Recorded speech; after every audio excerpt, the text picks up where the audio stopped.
actually, while I'm cutting up the leeks, we'll carry on with our story about Harold later on, but I thought I'd tell you about pottage. Now we know there's loads of recipes for pottage, mainly because some of it was documented later on, and pottage never really changed because it was just a vegetable stew, sometimes in eating. Okay, but we know some recipes from this book, The Form of Curry, and that was basically sort of written by Richard II, who's obviously a lot later than where we are at the moment, but he was a bit of a connoisseur of food. Is it connoisseur? Well, I can't think of what it is. But anyway, and so he had all these recipes done. He used to love banquets and things like that. And we do have some documented pottage recipes. Now I'm going to try, I've written it down, I'll have to try and read it in Old English. So there's one for what they're called golden leeks, all right? That sounds like something that you perhaps shouldn't be talking about. Anyway, so in Old English, it was known as blanche pour, okay, and it was blanche pour.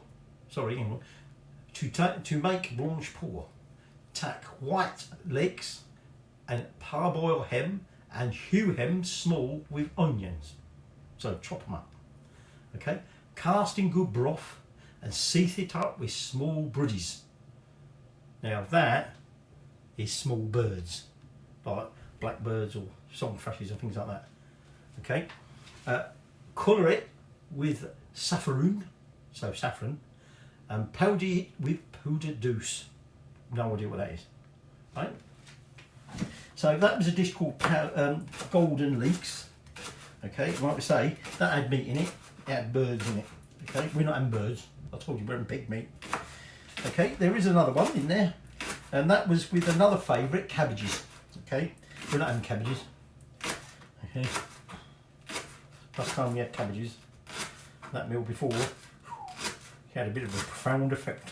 Okay, but the recipe for that was take cabbage and quarter hem and seethe them in good broth. They like their seethe them in good broth bit, don't they? With onions, minced, and the white of leeks. So the leeks again, okay, and the white bits of the leeks.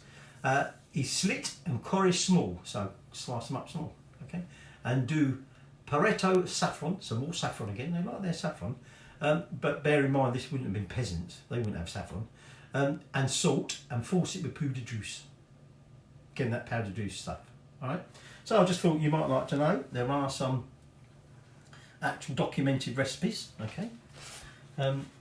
This book is full of it, and it's all in Old English, don't give me an English translation. So that's give you an idea of what it's about. Okay, it was just basically a simple veg stew. So, got a bit more to chop up, and then we'll get back to some history.